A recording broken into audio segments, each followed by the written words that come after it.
System முன்னாடி வேலை செய்கிறவங்க எல்லாரும் திடீர்னு ஒரு இடத்துல டென்ஷன் ஆவீங்க. அந்த விஷயத்தை பற்றி தான் இன்னைக்கு நான் பேச போகிறேன். சிஸ்டம் முன்னாடி உட்காந்து சீரியஸாக வேலை செஞ்சுட்டு இருக்கும்போது திடீர்னு 404 பேஜ் நாட் ஃபவுண்ட் அப்படின்னு ஒரு எரர் வரும். அப்போ நம்மளுக்கு வர கோவத்தை சொல்கிறதுக்கு வார்த்தையே இல்லை அப்படின்னு சொல்லலாம் இல்லை.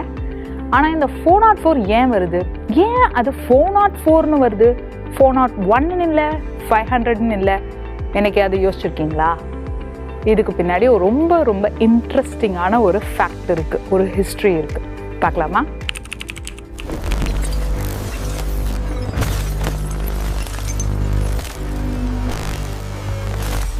முதல்ல இந்த 404 எரர் ஏன் வருது? நம்ம ஒரு பேஜுக்கு போகிறோம், ஒரு விஷயம் அங்கே தேடுறோம், ஆனால் அந்த விஷயம் அங்கே இல்லை அப்படின்னா இந்த 404 எரர் தான் வரும். அதாவது தம்பி நீ தேடுற விஷயம் இங்கே இல்லை அப்படின்னு சொல்லாமல் 404 எரர் பேஜ் நாட் ஃபவுண்ட் அப்படின்னு நம்மளுக்கு காமிக்குது.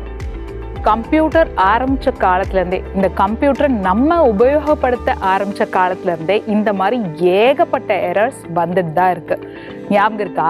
விண்டோஸ் 95, 98 யூஸ் பண்ணும்போது எல்லாம் திடீர்னு ஸ்க்ரீன் முழுக்க ப்ளூ ஆகிடும். Blue screen of death, crash ஆகிடுச்சு சிஸ்டம் அப்படின்னு மெசேஜ் வரும். அதை பார்க்கும்போதெல்லாம் நம்ம ஹார்ட் பீட் எங்கேயோ எகிரிடும்ல. அதே மாதிரி ஜென்ரல் ப்ரொடெக்ஷன் ஃபால்ட், இந்த எரர்லாம் நம்ம யூஸ் பண்ண காலத்தில் பெரிய தலைவலியாகவே இருந்திருக்கு. சரி, இப்போ முக்கியமான மேட்ருக்கு வருவோம். ஏன் இந்த 404ன்னு பேர் வந்துச்சு பார்த்துடலாமா? இதுக்கு பின்னாடி ஒரு இன்ட்ரெஸ்டிங்கான லெஜண்ட் ஸ்டோரியே இருக்குது. 1980s எண்டில் ஸ்விட்சர்லாண்டில் CERN ஆய்வகத்தில் வேர்ல்ட் வைட் வெப் உருவாச்சு. அங்கே ஒரு பெரிய டேட்டா பேஸ் ரூம் இருந்துச்சா, அந்த ரூமோட நம்பர் தான் 404.